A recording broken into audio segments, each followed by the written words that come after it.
This episode of Night Attack is supported by all of our great patrons over at patreon.com/Night Attack. They're great patrons, and you should be one too. Dude, this is the last time I give you a shot of tequila before the show. And also our friends at Doghouse Systems. Go to doghousesystems.com/V/rogue. Use promo code rogue at checkout. You get a free SSD. I'm not looking at Brian because he's going to make me giggle. And here's what happened last time on Night Attack episode 318.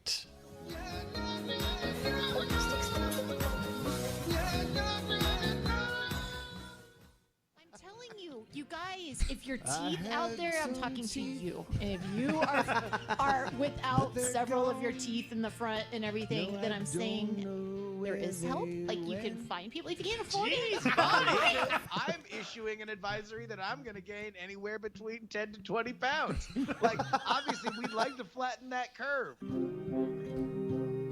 Nowadays, the kids want the cake. They want to see.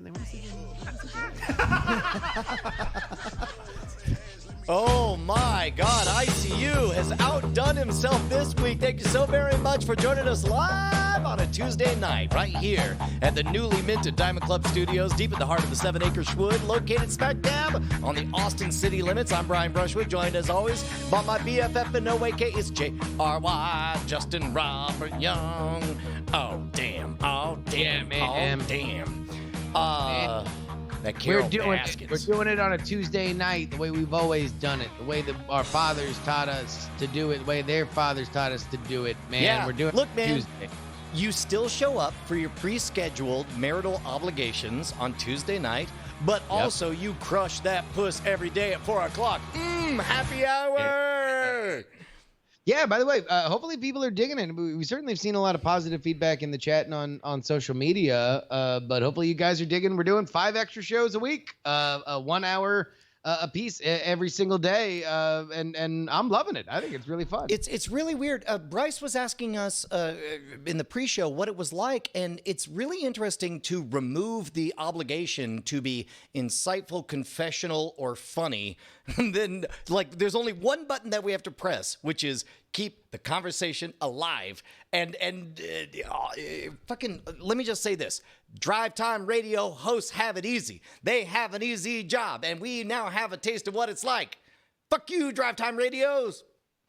Wait, why are we aggressive against them? I don't know. It's a bit. It's a prank. It's a They prank. also go like 4 hours at 4 a.m. every morning. Oh, yeah. No, I mean, that's a hellish job. I think it warps people's brains. I think everybody who does morning radio is slightly, they're crazy for getting into it, and it's a merciless business. But then also I think that it's like a brain worm, and it slowly eats at people. Do you think that they have a sit-down appointment with legal where they explain that every ex-girlfriend, every story, like they have no personal life, everything will have to be mined for 4 hours a day, and you better live enough of an interesting life, if not in the 20 hours that you have off, then at least once a week, enough that you could talk about it for 20 more hours for the following week. I don't think that comes from the top. I think that comes from, and we've both felt it, the panic in the moment of what am I going to say right now? Like, what's interesting, what escalates, what's sticky, what would make people call in, what would make people react to it. Because I knew it the first time that I started listening to the morning stream, and Scott's like, oh, I want to do a morning show, and it's going to be 2 hours every day. And I'm like, oh, that's crazy.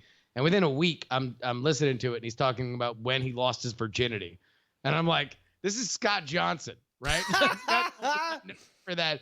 And he's talking about when he lost his virginity. And I'm like, oh shit, this is what doing this every single day does. Now we're only doing it for an hour, and a lot of it. And also there's sort of a low bar of expectations. Like, we're not really mining some of the deep, heavy stuff in our psyche. We're just, I think we basically talk about whatever's on our mind, and then the second half tends to be entertainment news driven. Yeah, I got to keep that open. But I'll tell you what, man, it makes me really happy that people are digging just more time, and I don't know, I didn't know how people would respond to it, and I'm really, really happy that people seem to be digging it. Yeah. And also, I think it's just fun. It's just fun kind of getting together and having a different version of the show, a different version of the dynamic. It's just, it's just a blast. This is the part where we confess that we don't even know if anybody's tuned in. we clearly are doing it for ourselves. It's definitely self-care is all we're doing. Oh no, honestly, it is. I mean, sure, it adds another hour to the day, but it's the fastest goddamn hour of the day for me. Boy, you're not kidding, man. Somehow, like doing zero prep, having zero agenda, zero direction. I mean, it's over instantly like that. Well, because also, let's be honest, there's probably at least one day a week where we're on the phone for roughly an hour. Yes. Right? Like to be honest, okay, this is, if we're going to go see the curtain here, guess what? The joke we used to make about having a diamond club where everyone got access to our private conversations, congratulations, you now have it. It's called happy hour, and we do it for free in public. Yeah, man. It is weird. Have you noticed that like some of the quarantine habits are kind of settling in now that we're moving into about the month territory of things being different or changed? Have you noticed? Is there anything that now you're like, well, I'll tell you this much. I don't know how much longer things can keep going the way they have been, because there's sort of this idea that everybody is running on banked blank, whether it's banked money or banked episodes or banked whatever. But we're rapidly approaching the cliff where we need to make new Mono Rogue episodes. We got to make more Scam Nation episodes. We're about to do an episode with me and Josie that I'm really excited about. And I think we're going to do a lot more of those because, number one, Josie is electric and joyful on camera. She's great, and she doesn't mind redoing things, and there's a bit of tedium to get the right shot. Wait a minute. Before we go to the behind the scenes, what is happening with Josie? Where is Josie going? Scam Nation show that used to be about an early 30s Brian pretending that he was in his late 20s, being the cool guy at the bar, looking to crush puss and impress everyone. Now is very much a dad saying, well, if you ain't going to be in school, you might as well learn something. Let me show you something, kid. We did this back in 2008. Look at this. Grab these straws. They're going to pierce through each other. It's magic. So this is going to be your you teaching Josie stuff on the Scam Nation channel. Yes. It is for all intents and purposes a normal episode of Scam Nation. Just with a 12-year-old who happens to be my daughter. Yeah, with the child and Dr. Peppers. Oh, gotcha. Okay, so instead of being at the bar and on the street, you are in the home and talking to your child. Yes. Also, Josie's great. She is good. Great. She will very quickly become the star of the show. I haven't told her this. I don't want to put any pressure on it or anything. We've done 2 episodes. I can already tell that she's going to be running the channel in like 20 minutes. It's amazing. Man, I wonder where it even would be, but like this has to be 5 years ago, maybe 4 years ago, where I shot a video of her pretending to be you doing the scam school stuff. Oh, I think we can find that. Let me see if I can find it. I believe it's on.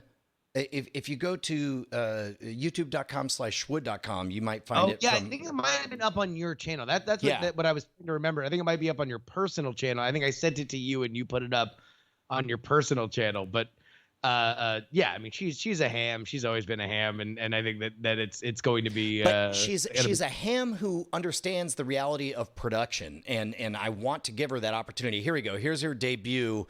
How many years ago, Bryce? This was 2014. Oh my God, 6 years ago. This is Justin behind the camera. Here we go. Hi, welcome to Scam School.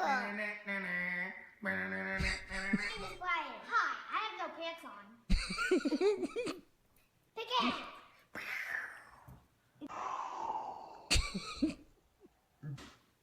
Pick a hand.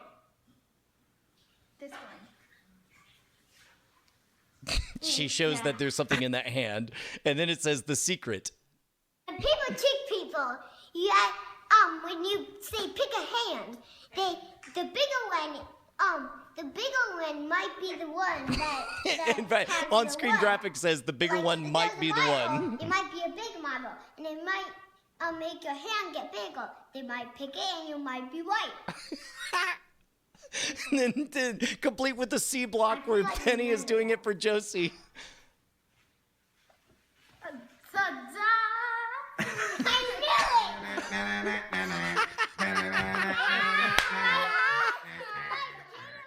It's crazy how much Josie back then is like Callie right now. Yes, it really is. Yeah. It's so insane. Oh my God. No, I cannot wait to see how these episodes are received. And I got to tell you, Bryce, that was a breeze to produce. Having a controlled set and a kid who's adorable. Tell you what. I remember 10 years ago having a discussion about like somebody saying, hey man, why don't you do stuff for kids? It seems like Scam School Kid Edition would be great. And somebody said, you can only press the Eddie Murphy button once. And there's no going back. You never get to go back to Raw and Delirious after being the clumps or whatever. No, yeah. Well, I mean, I think that there's a certain degree to that that's a reality where if you're good at it, you're never going to want to give up that money again. Like, because once you start making stuff for kids, it's fairly easy. You can reuse shit forever because the kids are always going to be new. And you can just keep cashing that check because the parents will just pay for the thing that shuts them up. Yeah. Mm-hmm. By the way, anyone who said never work with kids or animal has never worked with Josie because she was a dream compared to every drunk bachelorette we've ever had. That's right. I went there. Come at me. Wow. And we had some good drunk bachelorettes. They were great. Like, they were 2 weeks ago. They were great. They had a fun I'll time. take 7 Josies over them any day of the week. Okay. Have you guys thought about I think we talked about it a while ago when you first got the property, but you have that awesome bus, on property. Literally, you could just string up big fat bulb lights that you see at every barbecue in Austin and throw a picnic table there.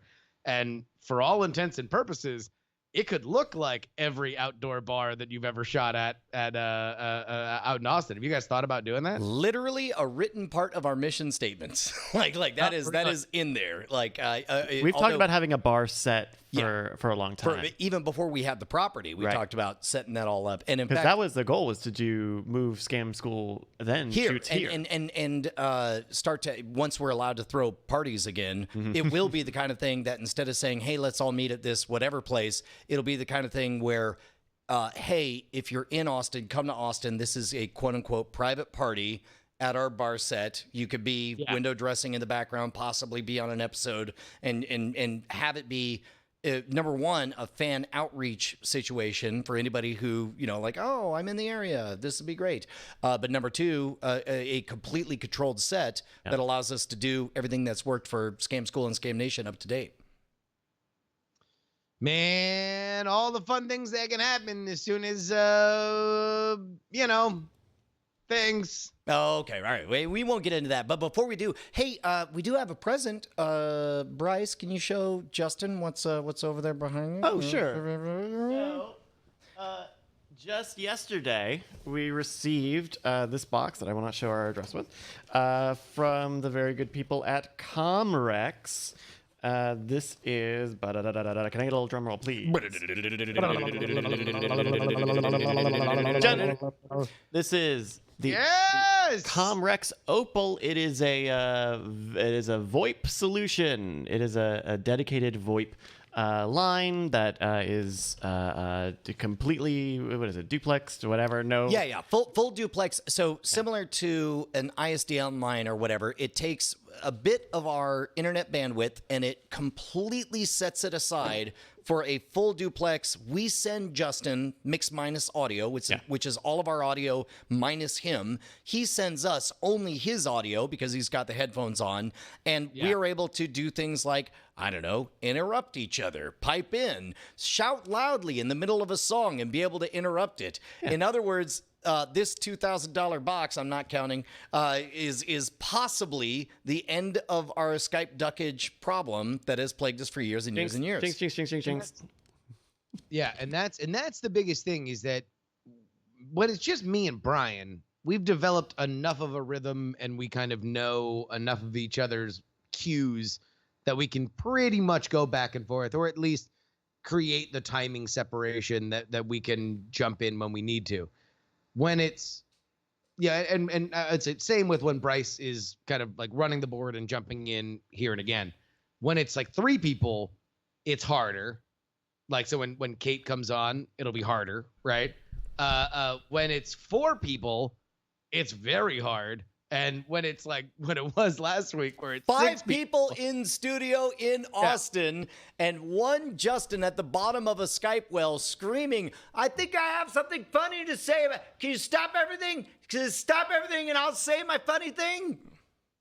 Yeah, it's really, really hard. And hopefully, like, that's really where I want it to shine, because I think that if there's a way for me to be able to kind of pipe in when there's a party on the other end, that's really big. The big That cool was, thing. it's so wild that we've been doing this so long that both of us have experienced both sides of that coin. So it's like last week, as fun and as good as that episode was, I was very dialed in on what it's like to be the head in a fishbowl that is the one person on Skype when everybody else is in studio.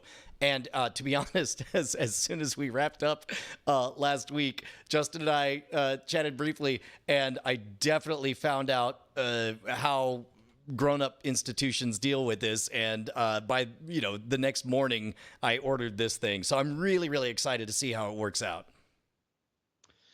Yeah, man, I'm pumped to see it. And if it doesn't solve the solution and we never mention this again, then know that it didn't work. At the very least, we got a middle step on there. You guys were playing around with today. Yeah, we're testing out. Microsoft has their own version of Slack, and we have some connections at Microsoft, and it seems like you could tell everyone we're friends with Jerry Seinfeld. That's right. Right. We can make that public. That's right. He got the Conquistador shoes. They have a video. They have a VoIP solution that seems to be better than Skype, but it has its own ups and downs. But the Opal, I think we will have working possibly by Friday's happy hour stream, if not next week's podcast. So that'd be great. We still got to get it set up and all, but hopefully by the next time you hear us, Justin will sound even more crystal clear. I know what everybody at home is wondering. They're wondering, how do you buy these wonderful toys? Which is a misappropriation of a Joker quote from Batman 90. Yeah, not that Joker, and not that Joker either. There's another Joker. Yeah, that's the one. That's the Joker. The one that was in The Shining. Yeah. So here we go, friends. It's your old pal, Justin Jebediah Young here. I lived my entire life off the earth, but lo, these winter winds have felled our farm, and now there is only one way to bring us back to the beautiful spring. It is patreon.com/nightattack. Brian, at patreon.com/nightattack, what do you get when you put money into this beautiful... Number one, you get your own RSS feed that includes the pre-show, the post-show, and everything in between. You get all of the stuff earlier than everybody else. More importantly, you get to walk around strutting like cock of the walk as somebody who's fundamentally better than everybody else because you're a contributor to the independent arts. And if you're a new pledger or if you up your pledge, you have a chance to randomly be called out in a little thing we like to call... Ladies and gentlemen, it's time for the Night Attack new Patreon name chant corner hour. It's an hour of... Okay, look, I'm sorry, Justin. I don't want to make a thing out of this, but as you know, the rules are to be a randomly person that gets shouted out. You have to either be a new pledger or you have to up your pledge, right? Sure, exactly. Those are the rules. The rules set forward by everything that's told. God, yes. God itself. And lo, God said unto the diamond populace, up your pledge or be a new pledger to be shouted out. We have in the past had people continue to up their pledge by 1 penny every single week, week after week after week, so that they would be right there at the top and they may get randomly shouted out, right? And so it all happens like right before the show. They all try to elbow their way into the front of the line. So I mean, whenever they do it, it's always on Tuesday because they want to be like up at the top of the list or whatever. And we have been indulgent in the past, but this is just gross. Somebody, and I don't know how I want to respond to this. somebody up their pledge 1, 2, 3, 4, 5, 6, 7, 8, 9 times today. Wow. In an attempt, a naked, shamefully obvious attempt to get me to say his name, to which I say, that works. And congrats on you. You're great. Thank you, Greg German. Greg German. Greg German.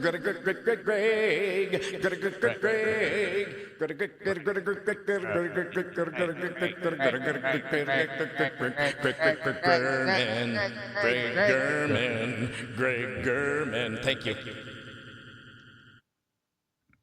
I just want to point this out before we go into the other half of this. Yeah. That you constantly bitch about how much email you get and how you're not able to get into your email. And you literally just asked our entire audience of thousands and the hundreds that support us on Patreon that what you are soliciting is for them to email spam you by throwing any change into their account on Tuesdays. I am just saying it is disgusting and transparently obvious what you're doing, and it will totally work. Thank you, Greg German. I'm just saying, the next time that Brian's like, I don't know, I'm declaring bankruptcy from emails. These are the financially irresponsible decisions that lead to such proclamations. I will say that is the most delicious form of spam. Is spam saying, just whispering, a penny more an episode. I could deal with that for a very long time. All right, but Brian, also, this is the time when we like to shout out all of our live viewers, really the backbone of this program, by acknowledging the fact that people subscribe to us and give us bits and money and donations on Twitch, twitch.tv/Night Attack, wherein one of us tells a unbroken story for a minute that has nothing to do with everybody that's currently donating to us right now. So, Brian, what's happened to you this week? Tell you what, man, I was going to head out all the way to the West Coast. I was going to go Bob Cali. That's what I call California. And all of a sudden, there's this dead polymer. I'm like, that's gross. Also, is a polymer even alive? And so I took that dead polymer and I put it in a little spin art thing. And I put the stuff in there. And I turned on the spin dash. And it went... And I was like, what is that even? And I was like, and I said, Sooth, get over here. Sooth is what I call my wife, Bonnie. And she came over and she said, what are you, some kind of jam slunt jumper joint? What's going on? And she took the little plate, flipped it over, so we had a blank side. And I said, well, the Lenina once said, what's dead cannot be killed. And she said, what does that even mean? I was like, I don't know. I read it in a book somewhere. She's like, whatever, HBO. Anyway, she took it on that blank side. She wiped the grease off her nose and she put a little smudge mark on the side. And she said, looked me right in the eye and said, in the name of Neil Fleisch, I bless you. And then she vanished. Also, I don't have a wife anymore. Did you notice that Bonnie's not here? Holy shit. Brian, I'm so sorry. Yeah, well, I mean, wait, nope, she's back. Sorry, just happened. Oh, good. Man, what a jam slunt jumper joint. I'll tell you what, it is about time that we stop farting off. Folks, let's go ahead and get in our guest here for today. She is the one and only co-host of JackAM, twitch.tv/JackAM, and of course, the Celeb News Ride Home podcast, Cait Raft! Hey, I'm so happy to be here. Cait, I gotta tell you, man, you were here for one of the most epic discussions I think we've ever had on the show, where we were talking about the deep philosophy of how magic is an unfortunately male-centric art. Wow. And I've enjoyed forwarding that conversation and shove it in the face of anyone who disagrees with me on anything. Like, we'll be talking. The manager at Wendy's, I was just like, watch this. Yeah. Good. What's your email, sir? fuck that guy doing his job. For those who are not familiar with your work, what is your favorite thing to promote? My favorite thing to promote, I mean, JackAM is my bread and butter for life. Also, I'm, married to my co-host. But yeah, I've got, Celeb News Ride Home is going on. That's exciting. I've got some things cooking up that I can't quite say yet, but So Justin, And wait, hold on. You just had an episode that you wrote air on television, right? Yes, I did. Thundercats Roar is a show that I got the chance to write a few episodes for, and that's out now. It's on Cartoon Network, which is super exciting. That's so I guess I amazing. should probably lead with that because that's like actual like TV. That's like what I would tell like my like aunts and uncles. that's amazing. If they were like if I was trying to impress them, right? I guess. So there we Yeah. go. Mandora the Evil Chaser is the episode. Go find that ASAP. But I do have to also shout out. You did. What is the name of the Celeb News Ride Home episode you did about the Imagine song? Oh my god! Because I don't definitely know we were name the of- remora attached to your shark. Like we did an entire hour of nothing but a lesser version of your breakdown of that. Oh my god, you did. That's amazing. I don't remember the episode. It's the episode name, but it's like Oh, here we go. it's called We have- something like a deep dive on the Imagine video. Yeah, a deep dive on all the celebs in the Imagine video. Yeah. Hopefully, we'll put it in the show notes for this episode. But Yeah. it is. I still think about that video like every day. Like it haunts me. Like I'm obsessed with that video. I yeah. can't.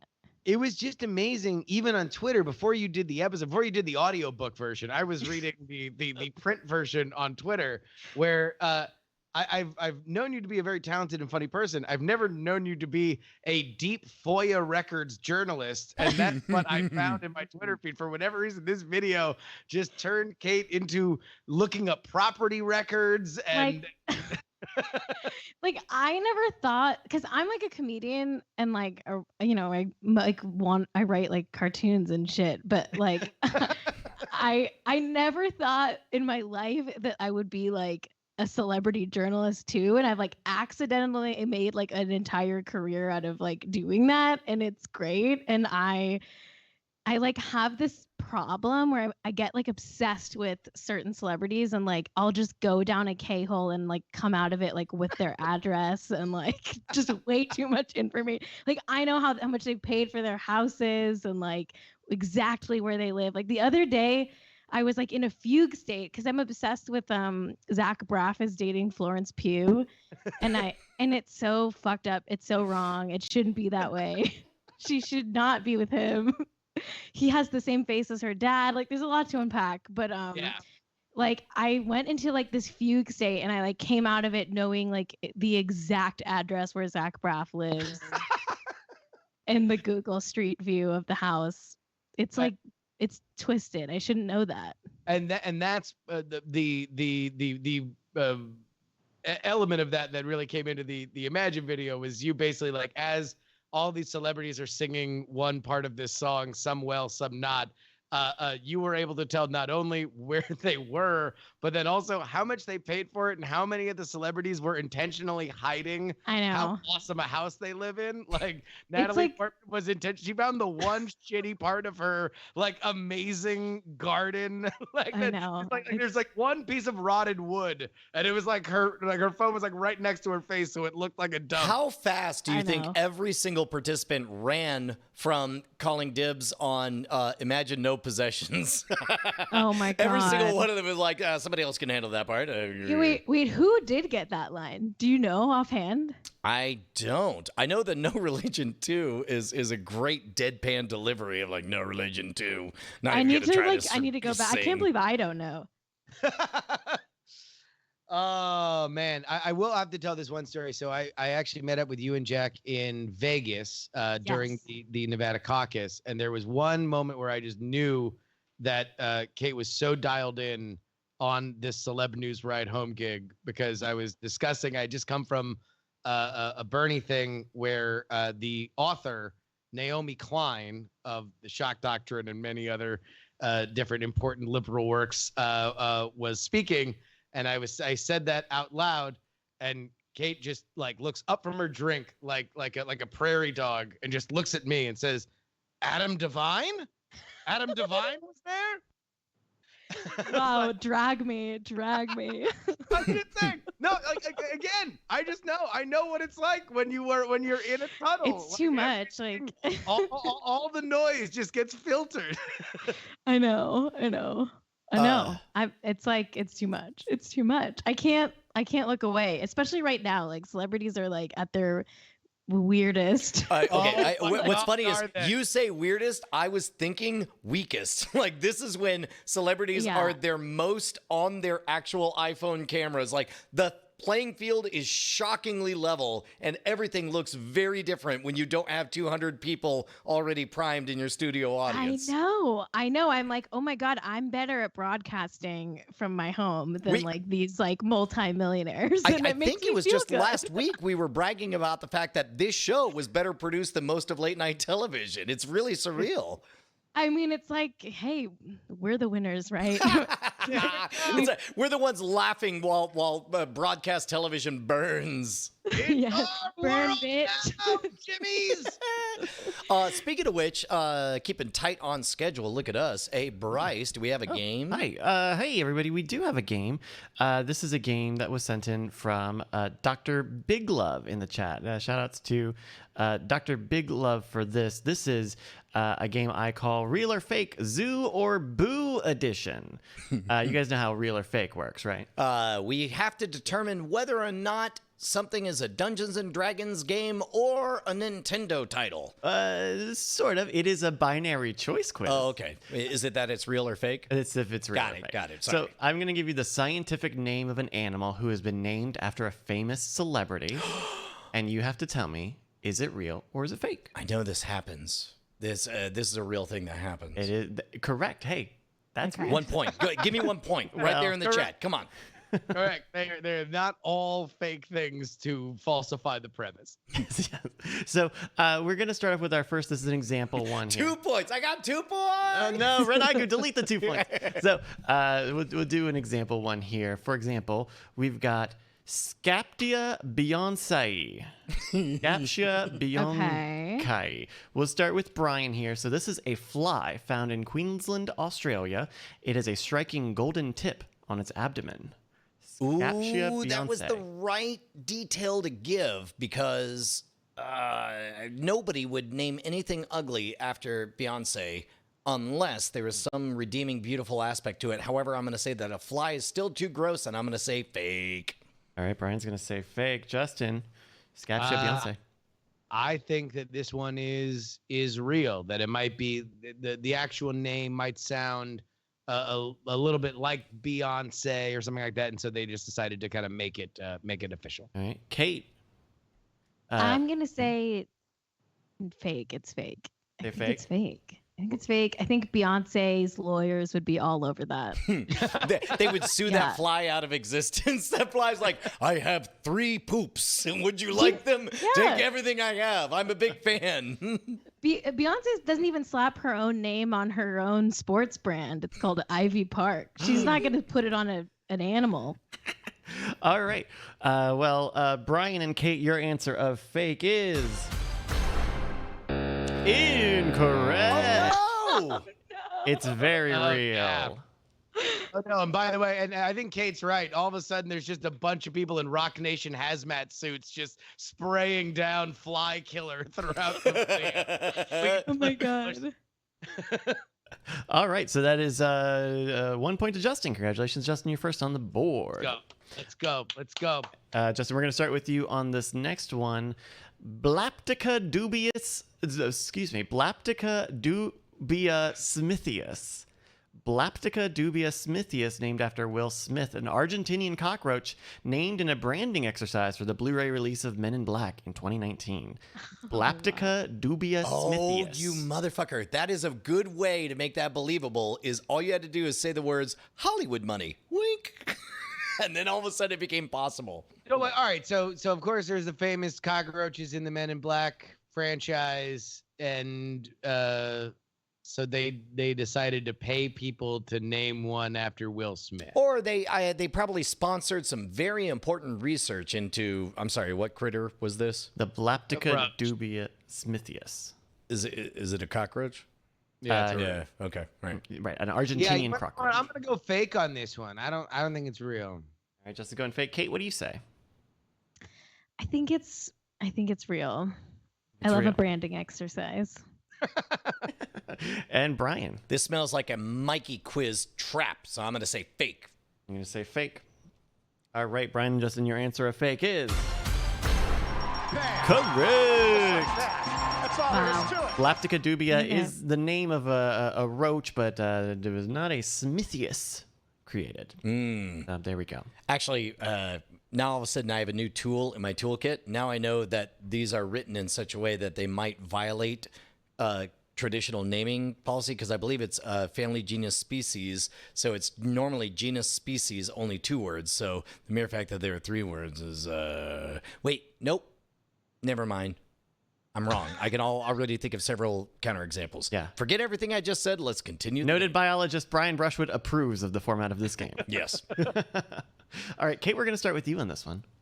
Okay, cool. Named after Kate Winslet, it's Agra Kate Winsletae, Okay. a carabid beetle accustomed to water found in Costa Rica. Agra Kate Winsletae.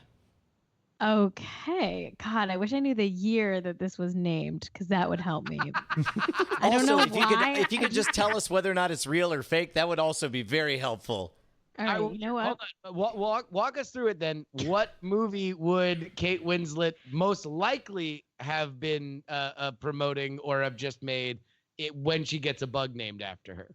Obviously Titanic, because the bug is afraid of water, and so the bug doesn't want to drown. So the bug would not share the door. Oh, The bug would let Leo drown. Yeah. So I think This is a bug that's I think famous it's for real. copulating and then letting its newfound spouse drown in front of Yeah. it as it lounges. It likes to I have think it's sex in cars. yeah. Yeah. Yes, it has sex in cars, yeah. And it has nice jewelry, but is willing to part with it. You know. All right, Agra Kate okay. Winsletae. Yeah, real.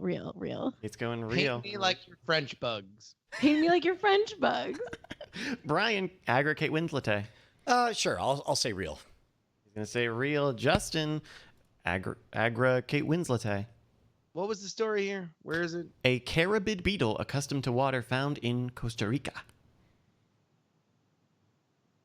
Yeah. Oh man. Mm.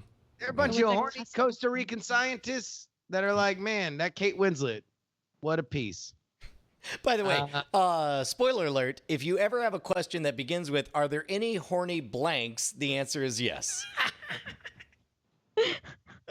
Yeah. I'm gonna say fake. Fake.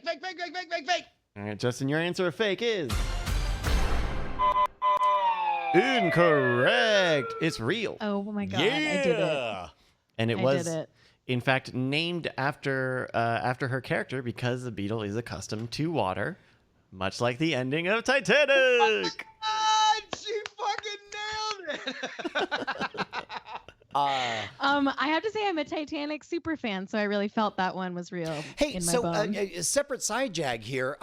Did you ever watch the hour-long breakdown from Red Letter Media, the Mr. Plinkett review of Titanic, where he spends half of the time making the case that it's the worst movie or the best movie ever, and then the other half making the case that it's the worst movie ever?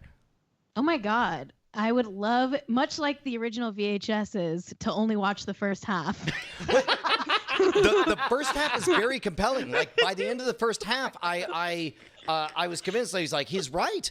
He makes the case that it was the time before CGI overtook everything, when practical effects were still around. It's big, it's bombastic, it's epic, and it resonates and all that stuff. And then he gets into all the decisions that every character makes, and then he breaks it all down. But it's a very good review. I liked it a lot. I gotta check that out. I think Titanic is so good, and I think it's an excellent film if you look at it under the point of view of like Leonardo DiCaprio's playing like one of the few male manic pixie dream boys of cinema. Yes.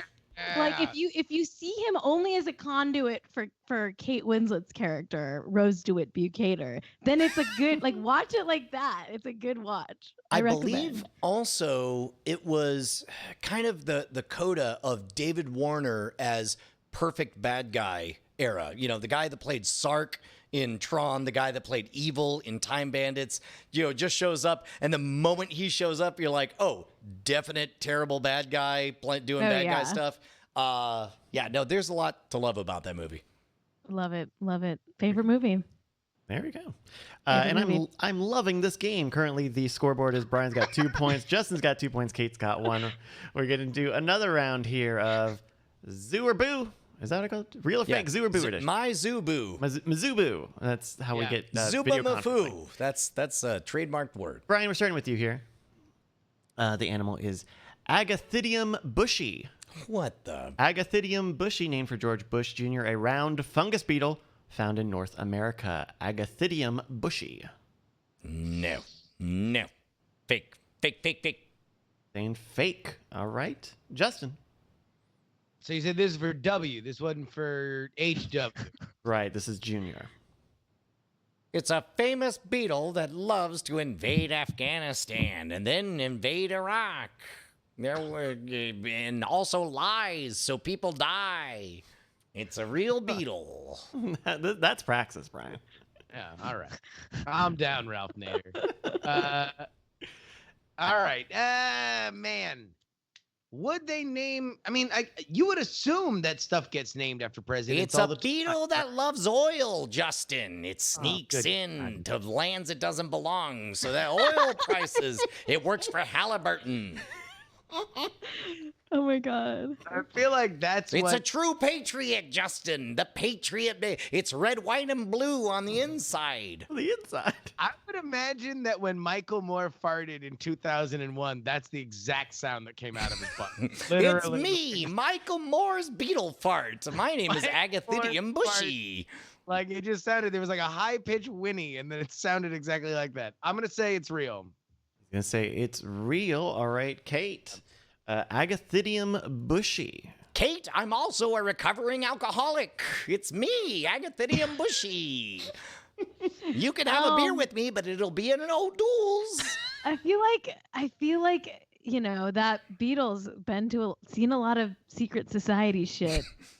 Yes, I had weird sex rituals at Yale. It's me, Agathidium bushy. I was in shell and exoskeletons. I'm going to say fake. I'm going to say fake because I think that beetle is an inside job. It's me, the Building 7 of Beatles. Oh, Jesus, all right. Justin, your answer of real is... That's right. The Agathidium was given honorary names for Bush, Cheney, and Rumsfeld.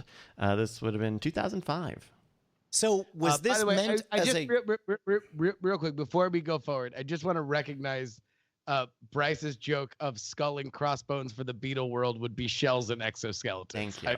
That's very good. I missed it. I just want to recognize that because I thought it was funny, but didn't want to interrupt the flow. Totally missed it.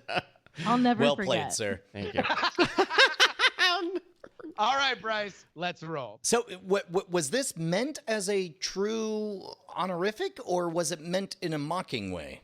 Well, given this was 2005... I remember that year well. We were just invading Afghanistan, and we had our eyes set on Iraq. I had Colin Powell manufacture some evidence. It's me, this beetle.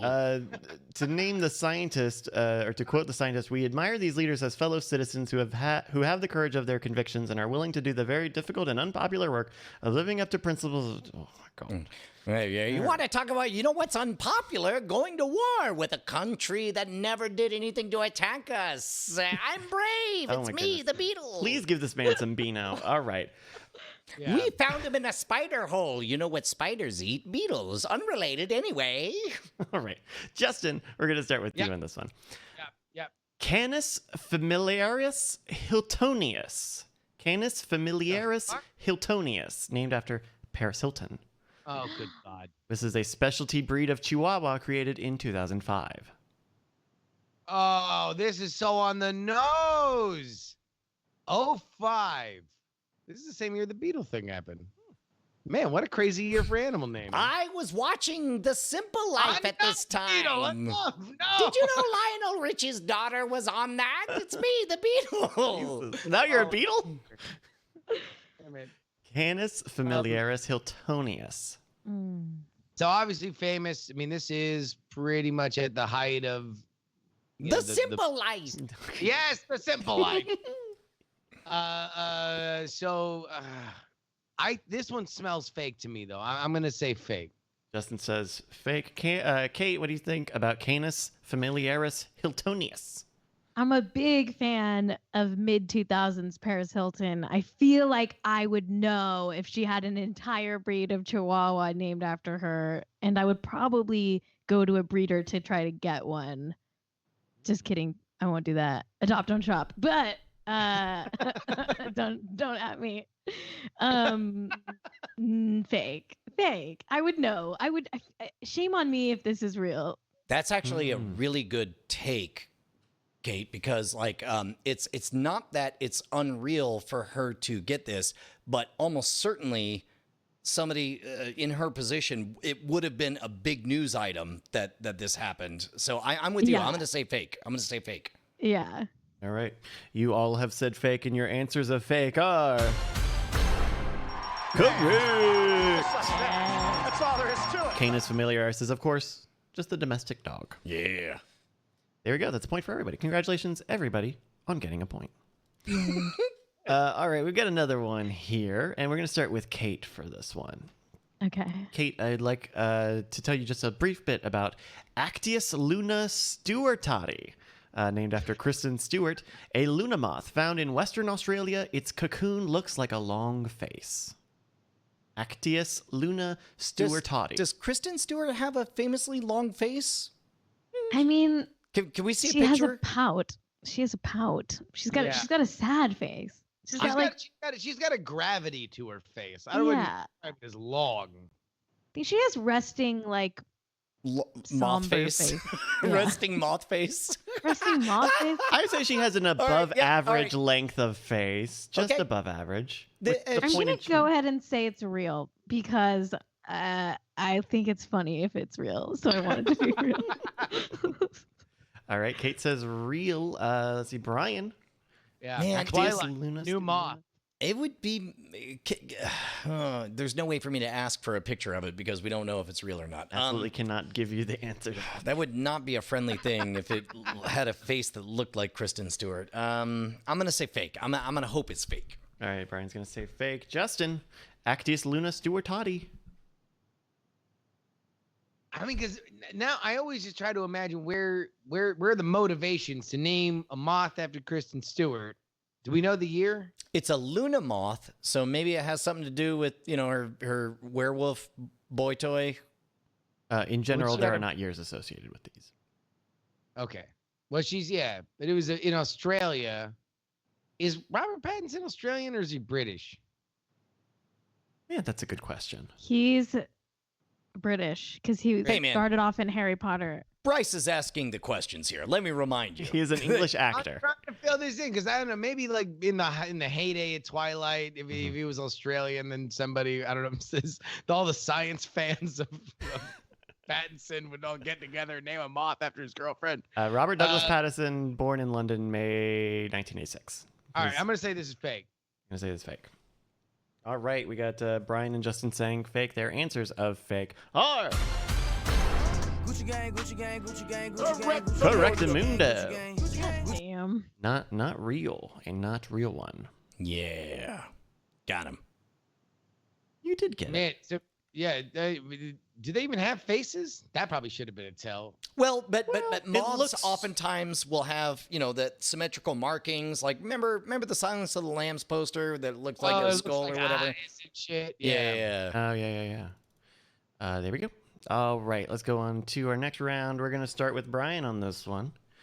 Brian, this one named after Bob Marley is Nathia Marleyi. Real. Nathia Marleyi. All them scientists smoking that pot. Listen to the reggae. What you got? Good example of reggae from Brian Brushwood. This parasitic crustacean is found in the Caribbean, known to feed on the blood of the French grunt. As a juvenile, it hides within algae and dead coral. Justin, Brian said real. What do you say? I'm gonna go fake. I wanna make this interesting. I think that this almost seems too, because this is the first time that we've gotten like an old celebrity and not like either somebody that was named in the moment or somebody who's still famous now. This obviously is a legend. I'm gonna say fake. I think you're trying to throw us off the goddamn trail, Bryce. And I don't appreciate your trickery. All right, gonna say fake. Kate, tell me about Nathia marlii. Okay, it's like a coral, right? It is a crustacean, a parasitic crustacean found within coral. Okay, so this crab loves reefer? Yeah, it's real. It's hanging out in the reef. Well, that's right. It is a It's got reefer. reefer. I'll tell you what, it can't get enough madness. of the reef. One might call it a reefer addict. It's just stuck in there. Okay, yeah, that's Fuck, real. Can't believe I didn't see that one. If it's not fucking real, then this is smart. Brian and Kate's answer of real is... That's right. That's right. Nathia marlii is real. God damn it.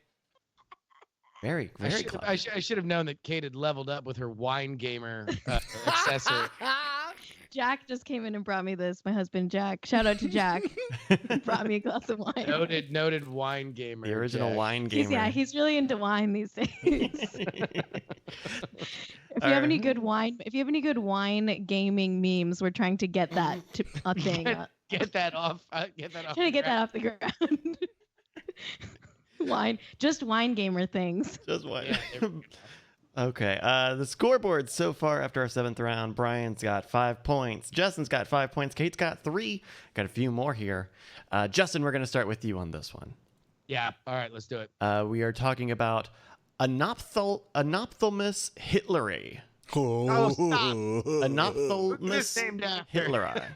You're going to say fake? Who's this named after? Adolf Hitler. Never heard of. This is a beetle found in damp caves in Slovenia. The species is predatory, eating smaller cave inhabitants, and is noted as having no notable characteristics. Now, so Jewish beetles. Anophthalmus hitleri. Oh, okay, all right. Hey. The Hitler beetle. The Hitler beetle here. Real or fake? What do you say? I say it's real, and I look forward to the Taika Waititi movie. All right, Justin says real. Kate, Anophthalmus hitleri. I believe that it's real. I'm not a denier. All right, Kate believes it's real. Brian, Anophthalmus hitleri. Man, it's got to be fake, and if it's real, I refuse to acknowledge it. How about that? Oh, a denier. All right. That's called high roading and getting it right. All right. Brian, your answer of fake is... You're fired. Get out of here. incorrect. Oh. I don't want to celebrate too hard for this. No, one. go ahead. Have your party. I want to celebrate Hitler. Go I wanna ahead. Have your celebrate- Nazi party. Go ahead. I'm just gonna respectfully nod at the fact that I won. If you guys solemnly nod at our victory, we can all move on. and What's funny is I recognize know you that said crap. solemnly, but I heard stolidly nod. All right. Jesus. No. Fun fact, Sure. this was named in 1933 after Adolf Hitler became the Chancellor of Germany. I guess that's not a fun fact. It's just trivia. Very fun fact. Also, can I have some wine, Kate? Do we have any more tequila? Can we? Or no, I guess I should have wine with my vitamin water. All right, Kate, we're starting with you on this one, and it is not Hitler related. Thank God. We are talking about Lutrinae benedicti. Lutrinae benedicti, named after Benedict Cumberbatch, a cave-dwelling otter found in central Canada. Lutrinae benedicti. Okay, I have a lot of questions. Central Canada's pretty landlocked, isn't it? Do Well, otters? otters don't live in the sea. Where did? Oh, see, I'm not smart about otters. See, this is all part of her plan. She's extracting my God. information. Oh, no, from- she got a hint out of me. No! Come on. Normally you don't give hints. I don't What's norm- going on? Okay, it's real. Okay, Kate's going with real. Brian Lutrine. Not only Benedict is Dodd. this real, but I guarantee you, the moment you pull up a picture of this thing and Benedict Cumberbatch, they look exactly the same in the face. I guarantee it 100%. Okay. He's got a bit of an otter face. He's been hit with the otter stick. Yeah, I tell you what, considering his lithe frame, he's about 2 Doctor Strange movies away from buying a compound in central Canada with enough caves to be a cave-dwelling otter himself. I would say that this is indeed real. You've all said real, and all of your answers of real are And you'll always be a loser. incorrect. Okay, but also, like, he does look like an otter. Look at those side by side and tell me I'm he wrong. totally does. You want to know what? Scooper Nova girl in the chat, she's got it right. Tumblr would have been all over this if it was real. And Yeah, he should have known. Mhm, I should have mhm. known. Damn. Damn. Where's Tumblr when you need it? It's still there. They keep making it worse. All right, we only have a Same. couple more. We only There's not have enough porn on it anymore. Yeah. Well, so No, if we keep looking. that's their new slogan. Think it's bad now? Check tomorrow. All right. R.I.P. R.I.P. Before we go into our penultimate round, the score is Brian still got 5, Justin has got 6, and Cait is now at 4. There we go. All right, we got 2 more here. We're going to start with Brian on this one. Brian, we are talking about Rana Damis. Rana Damis, named after Jean-Claude Van Damme. Rana Damis. What is it? Is a frog that lives in the jungles of Colombia. Its small range put it at risk during the Colombian conflict. Can it do the splits? Did it used to work on the movie Predator but then quit? Was it in a very popular viral Volvo ad? Oh, I thought we were rhyming. Nah, I'm going to say yes. It's real. And I think Brian? all those things are true. Okay, Brian's going to say real. Justin, Rana Damis. This is the most difficult one because I don't know how to say Van Damme. Damis. It's named after who? Jean-Claude Van Damme. Oh, that guy. Okay. Oh, that guy!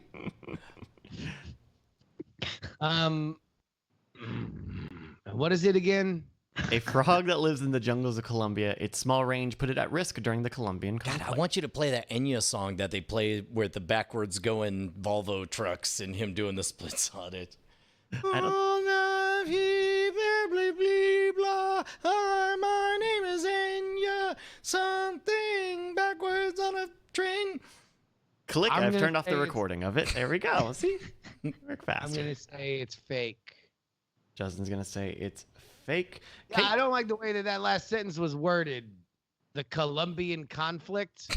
Which Colombian conflict? Okay. I'm What are you, Venezuela? You refuse to acknowledge the Colombian conflict? It was kind of a big deal in the 60s. So. All right, Cait, the boys are split. Where are you at on Rana Damis? I think that if it's named after Jean-Claude Van Damme, it's not that nice to him because they only use he has so much name and they only use one syllable of it, you know? Uh-huh. Yeah. Right. So It's just, I'm gonna say fake. Kate's going to say fake. Brian, your answer of real is... You're fired. You're Get out of here. fired. Rana is a type of frog. Damis is not it. Yeah. Who's racist now? We don't actually need to know the answer to that one, I think. All right. Going into our last round, the score. I would love to use that in so many everyday situations, like at the drive-thru. Who's racist now? or signing your first home. Oh, never mind. All right, go ahead. The answer is always still you. Yeah. Still you. Which, by the way, that's a great catchphrase if you're an actual racist. The words themselves are cursed. So it always comes back to you. If you have to say who's racist now, it's still you. Still you. All right, the score before we hit our final round. Brian has still got 5. Justin has moved up to 7 points. And Cait is also tied in second for 5 points. This is our last one here.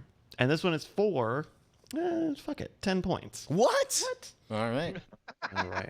Who's racist now? We used to make a big deal out of that, but it's just a built-in part of the system now. 10 points. We're gonna start with Cait on this one. Okay, this one's a little long. Silvilagus palustrius hefneri. Silvilagus palustrius hefneri. This is a marsh rabbit found in the Florida Keys. In 2008, their extinction was predicted within 10 years if no action was taken to reduce the number of stray pussies. This is named after Hugh Hefner. Mm-hmm. Okay. Uh, I think it's real because in 2008, that's when Hugh Hefner's, libido was starting to become endangered as well. All right, Kate's saying real. And yes, I did read Holly Madison's memoir about being Hugh Hefner's girlfriend. Best celebrity memoir I've ever read. Really? Is it anything like the show? So it's so much better. It's like it gets really real. It's fucking weird. If you're wanting to read a celebrity memoir, start with Holly Madison's book because it's like Hugh Hefner is such a weird, creepy. She talks about how the carpets in the Playboy Mansion are just like stained and crusted over, and like it's nasty, and like it's a great book. If you like that, if you like to hear about the down, if you like a fall from grace, like it's especially from like a hardcore misogynist kind of guy like Hugh Hefner. Mm-mm. Like it's great. It's great. Nice. It's a great fall from grace. Brian. I don't know. I was going to say real, but none of that sounds anything like a rabbit. Silvilagus palustrius hefneri. I mean, I do believe that somebody would think it was cute to name a rabbit that multiplies like rabbits after Hefner. I'm going to say real. I'm going to say real in the hopes that Justin says fake. All right. Justin. Do we still have Justin? I will say fake. With a very somber reflection on your face. I don't know why my video's there we go. okay. It's back. We're back. All right, Justin, did you say fake? Yeah, you want to know just to keep it sassy. I'm saying fake. I mean, I think there's a lot of ways that you could say it. Scientists are kind of corny. This seems like a really corny thing to name a rabbit for, but I'm gonna say fake. Let's go. Let's roll the dice. Wow, you're a gambling man. I am. All right, there we go. Brian has said real. Justin has said fake. Cait has said real. Your winner in real or fake, the Celebrity Zoo, what is it called? Zoo or Boo edition is Brian and Cait. We won! Congratulations, Brian. That means we get a lizard named after us. That's right. It's Cait Brianicus. Okay, that kind of works. I'm into it. I could do a lizard. I'm kind of cold-blooded. So I'm surprised this didn't pop up, but I guess it's a fertile territory to explore. But I remember reading, forgive me for getting all literary on you guys, but I was reading. I mean, we know you're a biologist. Don't you think I kind of got literary first when I talked about Holly Madison's memoir? That's true. Okay, so Cait and I are on team literary.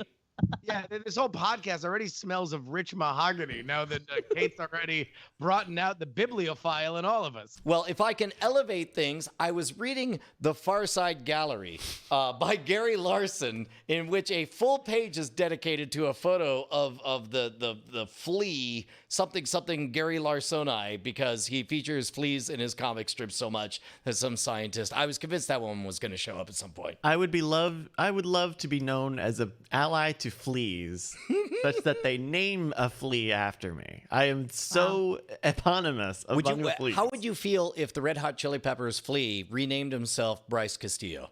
Oh, that would whip ass. That would be a flea naming himself after you. That would fucking whip ass. Can we do that? Can we do that, dude? That would whip ass. That would whip ass. Thank you again to Dr. Big Love, whose game whipped ass. He put this whole thing together. So thank you very much. If you've got a game that you would like us to play here on the show, send it in via email to mail, mail, @nightattack.tv. It's an email address, and we want to play it here on the show in the middle part of the show. Hey, Cait, this is the part of the show where we like to shout out the community projects of our fine fans at a little thing that we like to call Diamond Time. Okay. A reminder, everybody, reddit.com/r/Diamond Club or diamondclub.reddit.com if you want to shout out your project. We begin with Mill Beeks. If you're using this quarantine to build your internet broadcasting skills, you'll find this chapter of my book, Fan Podcasting, the Complete Guide, really useful. I originally called it What We Owe Our Listeners, but it's all about how to build an active and engaged community like the Diamond Club around your content. Go to YOLO420.com/podcast book and grab the book for free if you want to learn more. Hells to the yes. Let me tell you something, guys. The Oklahoma land rush is still happening right now. And if you've ever wanted to be able to say the words unironically, I host the world's #1 podcast on blank, there are still a lot of unoccupied territories, and you could be the first one there to show up on it. Fan casting is a great way to do it. And of course, Bill Meeks, our friend, who I assume is unrelated to Mill Beeks, who posted this, I put together a fine guide. Print shop, is it either Jamie or Jaime? Hey, y'all, this is Penny JW in the chat. My company's doing a fundraiser for podcasters affected by COVID-19. If podcasting is now your full-time job and you need to generate some extra scratch to pay the bills, check out Save the Podcast. If you're interested in having a shirt on the store, hit them up at info@printright.com. That's WRIGHT. If you want to purchase a shirt, go to bit.ly/Save the Podcast. Hope this helps. Penny JW. Thank you very much. Justin, look at this. Yeah, look at Politics. Yeah, brand new exclusive politics shirt available right there. So go ahead and grab that ASAP. I will definitely be doing that the same. Somebody wrote butts, which I think is very funny, but I do want to read this because it is fucking hilarious that I hope that this got organically put here. Hello, everyone. Anyone who wants to support somebody that had their income affected by COVID-19 and feel better for themselves can check out professional wrestler and MLW announcer AJ Kirsch's Twitch channel at twitch.tv/AJ Kirsch. He does daily hour-long no-equipment workouts from 8 p.m. Eastern Time, 7 p.m. Central, 5 Pacific Times, and on weekends, it's at 5 p.m. Eastern Time, 2 p.m. Pacific Time. I've been following it, and I've been feeling better ever since starting them. So I'm assuming because this person did not mention Hood Slam that they don't know that I know AJ. And AJ is a really good guy, but he is the announcer at the local Hood Slam show that I go to all the time. And we've helped him out on Twitch before. But yeah, everybody support AJ. He is an absolute sweetheart, and he is doing a great job just trying to fill his days, helping people stay fit during the modern plague. Hey, so because this is the portion of the show where we shout out projects, I guess right now is a good time to put in the plug for next week's fundraiser on April 14th, mediaatx.org. We're going to do a live stream. It'll be me and C. Robert Cargill, joined live via Skype probably. But basically, right now, Austin is in the middle of a COVID fundraising blitz. They've raised $3.5 million. All of it is going directly to people who need the cash. And we've had broadcasters, we've had news organizations show up, and our friend Josh Rubin said, hey, seems like all us new media folks should show up as well. So we're going to do a 1-hour live stream. We're having everybody submit sort of their most Austinist Austin story, and we're going to vote by way of dollars instead of points, and then we will crown one of them as the best, and we will donate money to help people who are having a tough time because of that doggone virus. The money here goes directly to Austinites affected by COVID-19. These are some great charities. And let me just say this about Austin, right? And why people should give money to this media ATX thing. And obviously, I know money's tight for a lot of people. So if you have the extra money, and even if you don't live in Austin, I would encourage you doing it. There was a chance that South by Southwest was going to happen, and it didn't. And what we now know about this situation that we're in, oh my God, would everybody from New York and LA and everyone else South by going to this thing and then leaving and transmitting it elsewhere would have been horrifying. So let's celebrate the people that were losing money, that are losing money. They took the bullet. If you have a little bit of extra scratch, I would highly recommend, because that might go down in history as one of the most impactful decisions to cancel anything of all time. Wow. I like didn't even think about how, because South by Southwest was so early on in the cancellations of everything. Like that was Yeah. like before people were even really self quarantined. That was like the weekend before we all kind of shut down. Like, Dude, and in their shutdown announcement, it felt a little resistant, kind of snarky, like, we don't see the point of shutting down, but I guess we'll cooperate with the government. Government, are we right? But then meanwhile, they're goddamn heroes. They are goddamn heroes and trendsetters who think about how many lives were saved because of that. Yeah, without a doubt. But also, there's a lot of waiters, waitresses, bartenders that don't have money. So this is the time to go and give cash. Yeah, 1 week from today, it'll be right before Night Attack. Do us a favor, show up. I don't know that we have a particular time lockdown, but that's coming up soon. But look at Media ATX on Facebook. That's the big hub and where the live stream will initially be. So Media ATX on Facebook, and join the group. It's an Tuesday, open group. 4/14. Yeah. Yo, man, we got any mail? You want to check out the mail? Last time we had Cait on, we had an amazing mail bag edition. Oh yes. Let's take a look Fresh. in the mailbag. Join us for drinks in the Diamond Club. The Diamond Club. That sounds grand. Super grand. This is the part of the show where we read your emails that you have sent in via your email client to mail@nightattack.tv. Eudora. Sorry, what? Eudora. Oh, nobody knows Eudora. That's how old I am. Never mind. Nobody even got the joke. I was talking about an email client from the early 90s. Wow. Gopher. Never mind. No, Thunderbird, or is that anywhere near? That's at least 2 decades ahead. It's fine. Everything's fine. We've got this email from Keegan. Keegan writes, "Hello, Brian, Bryce, and Justin. I've been listening to Night Attack for close to a year now, and the show has been my go-to when I need something to play at work, at home practicing kendama, or when I'm traveling and would love to visit the 7 Acre Schwid, by the way.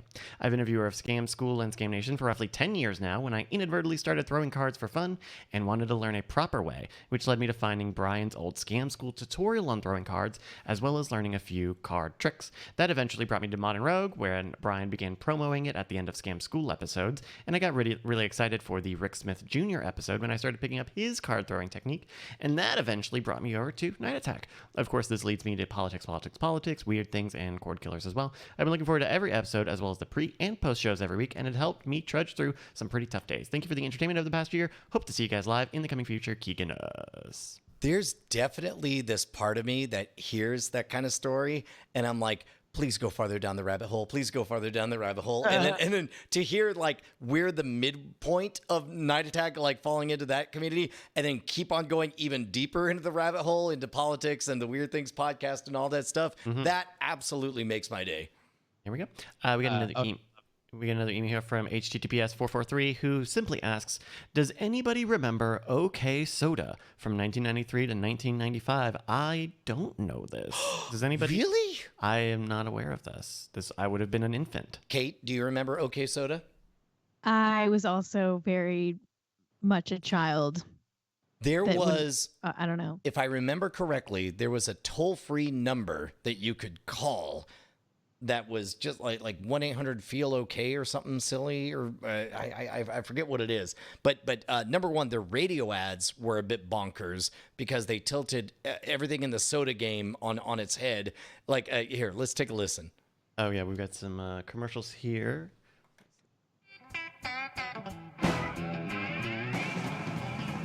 It's a very like graphic, like what 40s kind of comic style. Oh, these are the TV commercials. Interesting. Yeah. So no audio. The radio commercials were a different breed. Wow. What is the pitch on OK? So what is it? What is OK Soda? What is the taste of an OK Soda? If I was to guess, somebody at the Coca-Cola company said, "You know what's hot right now? Grunge and not giving a fuck. Do we have a soda brand that screams disaffected? Because we're having our lunch eaten by Snapple. And so we need a disaffected soda to take them on." And they came up with OK Soda. Now, if I remember correctly, the extraordinary part was they had obscure artists that were given carte blanche on designing various cans setups. Like they just had to have okay on there. But they were, I don't know. It was in a pre-Shepard Fairey world. If Shepard Fairey made a soda, it would be okay soda. It kind of sounds like we've talked about on I guess previous versions and current versions of this show about Africola, which was trying to be very kind of oh my gosh, out of Cait, the box. have you ever seen the Africola ad from the 1960s? No, what is that? Oh my gosh. Also, I have to say, full disclosure, I just found out that my dog ate my dinner. Kenny! What? Nice. Okay, so 1968. Sorry, this tell is, me about Africola. I'm ready. I had to get that out, and now I'm back. I'm back. My dog ate my dinner. I'm back though. I'm here. The German answer to Coca-Cola was Africola, and this is the ad they ran in the 1960s. Africola-Lust. Die Erde ist ein Paradies mit Africola. Lustvolle Gefilde Africola-hungriger Gefühle. Die Frau wird Frau und frei. Girl Power, Frauenlieb und Männerfreiheit. Heirat oder nicht Heirat, das ist nicht mehr die Frage. Africola. Die Augen erzählen der Welt, dass sie verliebt sind. Africola. Menschen, die bewusst ihre Zeit genießen. Bei vollem Verstand. Wach und mobil mit Africola. Coffee, Tea or Afri. Trink mich. And so it was meant to be kind of a rebellious mini. Mini. Super. Love. Coca-Cola. Africa. So yeah, it was meant to be like an alternative cola at the time, but it was the OK Cola of mid 60s Germany. Of 1968 Germany. Somebody's complaining in the chat. This plus my edible, not okay. Oh my god. Cait, which would you rather drink, Africola or OK Cola? I think I would drink Africola because it's so pretentious. Also, you would drink Africola because it's still available. You can still get Africola. You could get Africola here, actually, in the United States and abroad. Yeah, it's got like a lemon flavor to it. I Or like at least the one I found had lemon. I like a sexual cola. Oh, Africola feels like a sexual cola. Yeah, it certainly put that out there. It really is a bold promise to say that this might quench your thirst and you might nut. I mean, that's definitely a chick with most of her boobs exposed right there. I want to nut. I want to nut while I drink my cola. Exactly. Doesn't. I'm ready to nut right into that glass bottle. There's two ways to do that. You could either have a cola so good you nut, or you could be almost about to nut and say, "Hold on." And then start drinking. I think that like the serving suggestion is please nut. get 90% of the way to a nut, then open this. It's a time-based serving suggestion. It's not a. We have one last email here. This is from BioCow. I'm gonna suggest that to Bonnie. Drinking Africola until you both nut? No. I'm gonna tell her that there's first of all, I'm gonna buy some Africola, and I'm gonna say, you know what I'm told. I'm not gonna say where I heard this. By the way, I heard it from you guys. But hey, it's really good if you have it right before you nut, and then we'll get 90% of the way there, and I'll have her drink it. And we're just gonna. It's the new like Coke and Pop Rocks. I'm just gonna be here. It's like Coke and cum in a sock. Africola and nut is the new Coke and Pop Rocks. I'm just gonna be sitting here at the HQ, and just off in the background, I'm gonna hear. Fuck! God damn it! Lock the door. Close the door or something. We have one last email here from BioCow.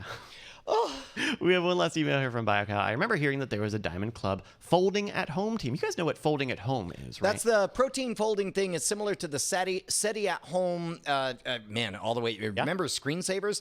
The idea was instead of a screensaver, you would try to interpret alien signals from the raw data brought in by the Very Large Array or something. Yeah, and a fun fact, I think they just ended SETI at home I think they just recently ended. They declared we found aliens are jerks. I mean, they're there, but they're assholes. Like, come on, this is a two-way street, people. So, BioCam continues. I remember hearing that there was a Diamond Club folding at home team, but I never got the chance to join it. Recently, I set up a Plex server, and because there's not much to do except watch TV, and I thought, well, I've got a computer that's not really doing anything, so I can use folding at home. The short version is we do have a folding at home team for the Diamond Club.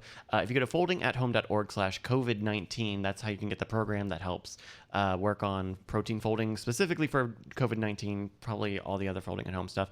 The Diamond Club team number is 232411. So that's what you want to join, 232411. Currently, we are ranked 6,026 out of 248,838 teams, which is not bad relatively. So join 232411 and we can push it over the top. Let's make history and change the world. I love you, BioCow. All right, first of all, Bryce, that's everything Cait was about to say. Way to just take the words out of her mouth. Cait, I'm really sorry. We can't have you on the show without me casting shade upon you. No, that's fantastic. I'm really thrilled to hear about that. Yeah, one more time. That code is 232411. If you have an email you would like us to read here on the show. JackAM in the chat shouting, "This dog ate a whole burger, dumbass dog." Kenny's not that big. How did she eat a whole burger?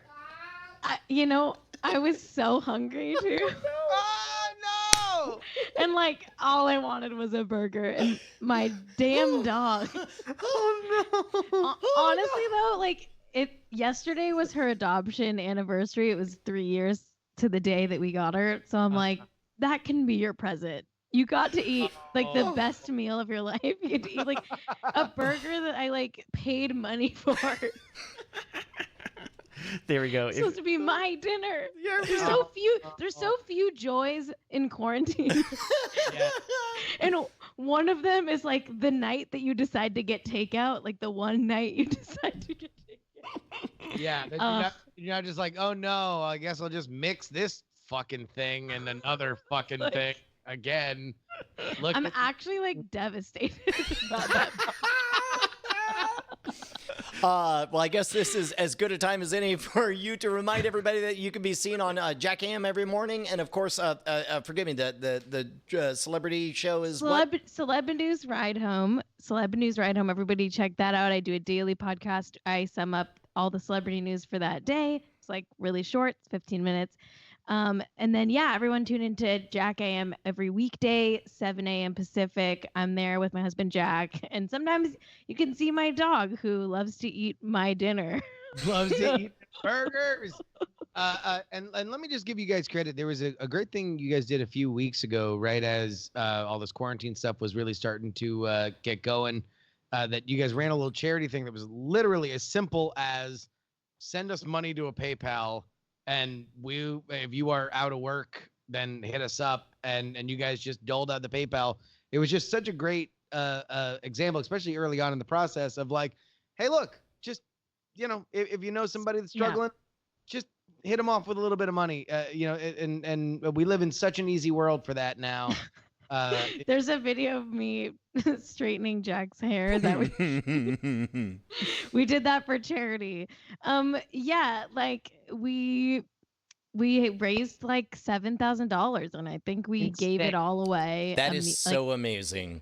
It was great. It was just like, we had a Google form. You filled it out, said how much you needed, and we gave it to you.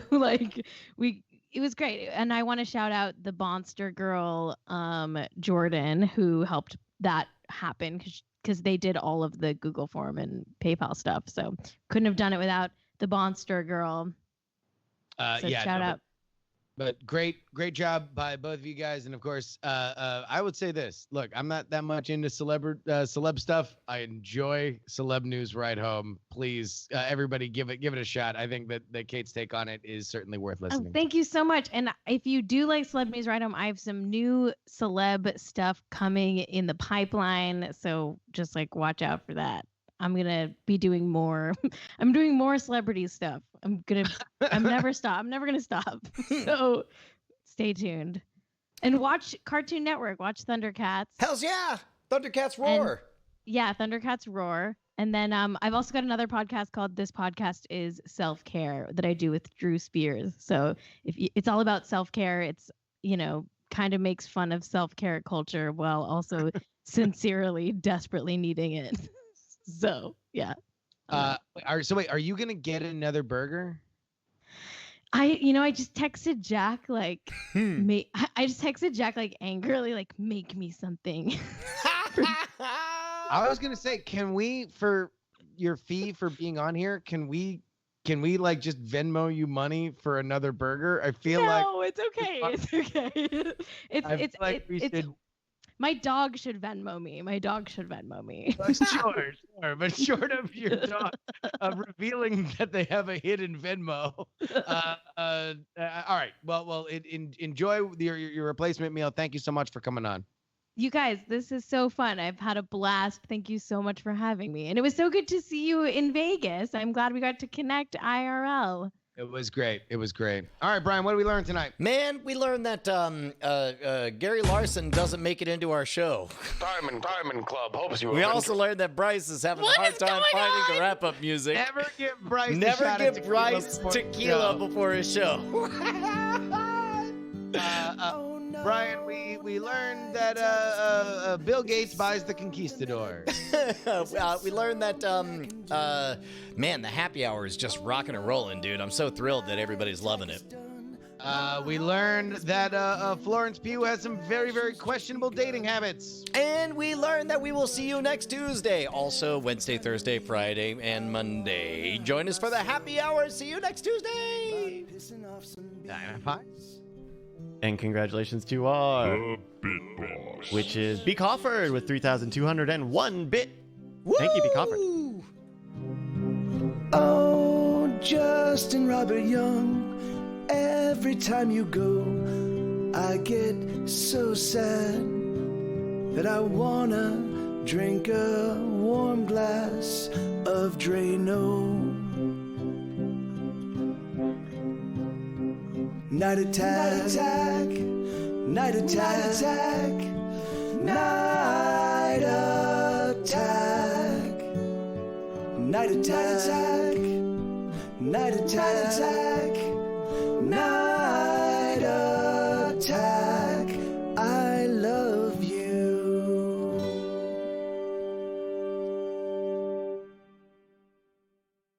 Diamond Club hopes you have enjoyed this program.